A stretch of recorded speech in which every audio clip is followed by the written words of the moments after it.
Hello dear students of class 12 English. Today we will start a new chapter in prose, The Homecoming by Rabindranath Tagore.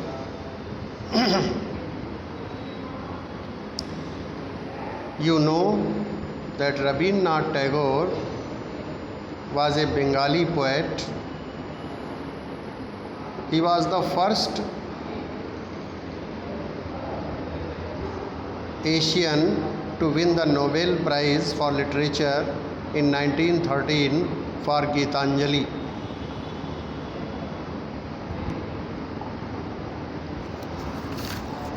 First of all, I would like to tell you the background of the lesson, the background of the story. Actually, The Homecoming is a very beautiful story written by Rabindranath Tagore, Gurudev Rabindranath Tagore. Before starting the text, let me tell you the background of the story. Once there lived a 14 years boy named Fatik Chakravarti. Story शुरू करने से पहले मैं आपको इसकी background बता दूं ताकि आपके मन में, माइंड में एक छाप बन जाए इस स्टोरी की, और फिर जब मैं पढ़ाऊँगा तो आपको और अधिक अच्छे से समझ में आएगी। तो इसलिए सुनिए। Once there lived a 14-year-old boy named Phatik Chakraborty. एक बार एक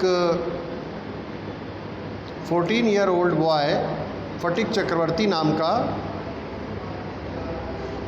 14 वर्षीय बालक रहता था। His father expired when he was very young. उसके पिताजी की डेथ जब वो छोटा ही था, काफ़ी छोटा था, तभी हो गई थी। He lived with his mother and brother named Makhan Chakraborty. वह अपनी माँ और अपने भाई, जिसका नाम माखन चक्रवर्ती था, उनके साथ रहता था। Phatik lost his father very early and was always scolded for one or the other reason by his mother. Phatik ने अपने फादर को, जब वो बहुत छोटा था, बहुत कम उम्र का था, तभी खो दिया था। और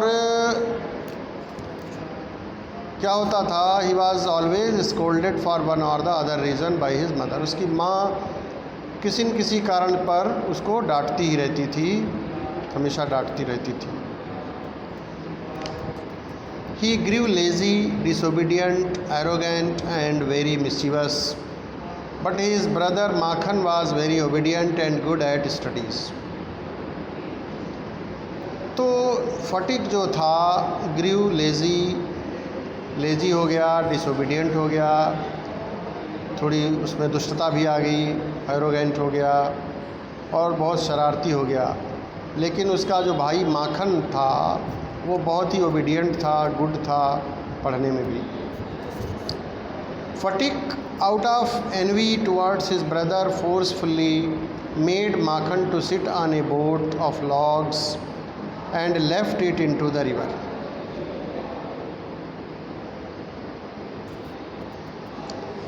फटिक ने क्या किया? Phatik out of envy towards his brother forcefully made Makhan to sit on a boat of logs. Makhan जो एक लट्ठे पर बैठा हुआ था, लकड़ी का जो मोटा लट्ठा होता है, तने को काट कर जो बनाया जाता है, तो उसने क्या किया, फटिक ने उसको माखन के लट्ठे को नदी में ढकेल दिया। माने माखन जो था वो लट्ठे पर आके बैठ गया था। तो फटिक ने क्या किया, हमारे गुस्से में उसके ऊपर थोड़ा उसकी ईर्ष्या भी रहती थी। फटिक आउट ऑफ एनवी मतलब ईर्ष्या, तो ईर्ष्या के कारण उसने जो लट्ठे पर बैठा हुआ था, लकड़ी के लट्ठे पर जो बैठा था माखन, तो माखन को और लट्ठे सहित उसको लुढ़का दिया।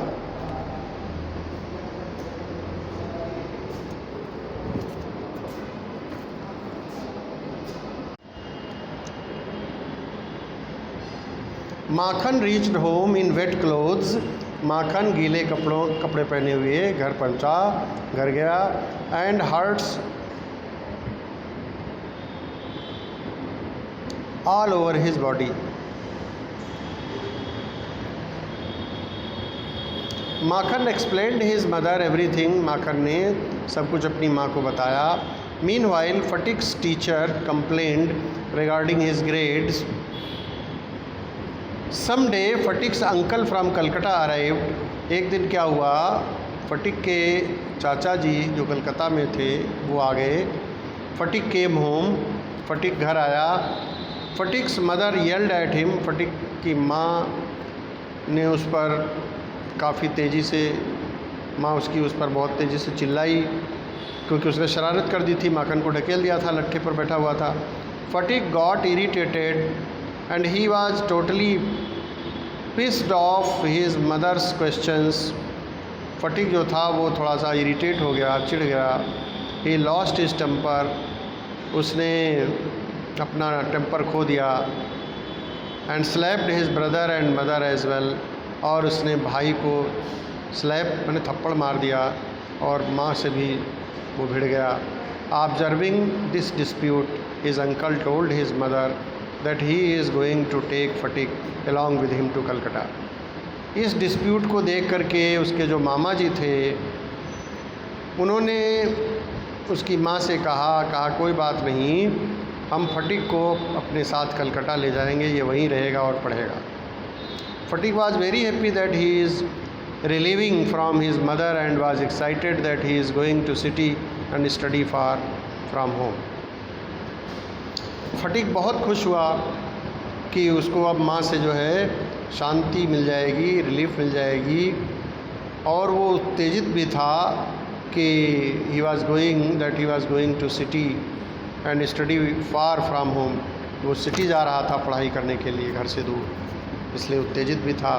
फटिक्स आंट डिसलाइक्ड हिम, जब वो पहुंचा वहाँ अपने मामा के घर तो उसकी जो मामी जी थी, तो फटिक की जो आंट थी डिसलाइक्ड हिम, उन्होंने उसको पसंद नहीं किया।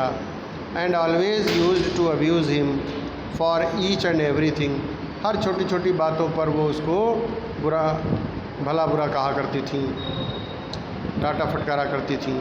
ही had no friends in the new place, उस नए स्थान पर फटिक का कोई दोस्त नहीं था।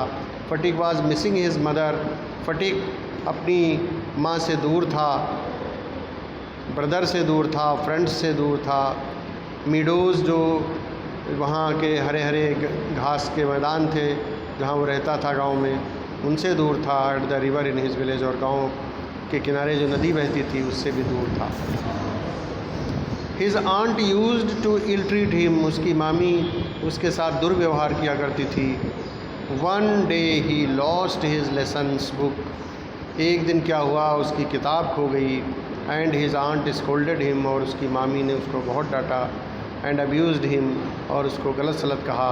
And did not offer him food too, और उसको भोजन भी नहीं दिया। The next day he caught with high fever, अगले दिन उसको तेज़ बुखार आ गया। And it was a rainy day, और ये वर्षा का दिन था, माने बरसात भी हो रही थी उस दिन। He left the school in the afternoon, उसने दोपहर के बाद स्कूल को छोड़ दिया, वहाँ से चला आया। But did not return back, लेकिन मतलब स्कूल छोड़ दिया लेकिन घर वापस नहीं आया। Did not return back. Phatik's uncle and aunt were feeling tensed, Phatik के मामा और मामी वे बहुत ही टेंशनाइज्ड हो गए थे। They gave a police complaint, उन्होंने पुलिस में कंप्लेंट लिखवाई। That the kid is missing since afternoon, कि दोपहर के बाद से बच्चा गायब है। Police found Phatik in a critical condition, police ने फटिक को खोज तो लिया लेकिन उसकी कंडीशन बहुत ही क्रिटिकल थी। He restlessly yelled at his uncle saying, उसने बेचैनी से अपने मामा की ओर कहते हुए तेज़ी से चीखा वो, I don't want to stay here any more, मैं अब बिल्कुल यहाँ नहीं रहना चाहता। अपने मामा से कहा उसने, I want to see my mother, मैं अपनी माँ को देखना चाहता हूँ। ऑब्जर्विंग हिज क्रिटिकल कंडीशन, उसकी क्रिटिकल कंडीशन को देख करके his uncle sent people for his mother, उसके मामा जी ने उसकी माँ को लोगों से बुलवाया। Phatik's mother immediately reached the place, Phatik की माँ जल्दी जल्दी वहाँ आ पहुँची। Phatik's listening to his mother's voice opened his eyes, जब फटिक ने अपनी माँ की आवाज़ सुनी तो उसकी आंखें खुल गईं। एंड अटर्ड ए वर्ड, और एक शब्द बोला, mother the holidays have come, माँ छुट्टियाँ आ गई हैं।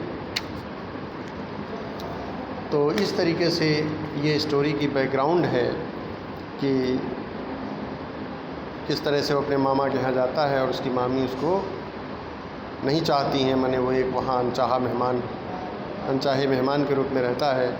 तो फिर उसे अपने ही घर की याद आती है और वो अपनी माँ से मिलना चाहता है।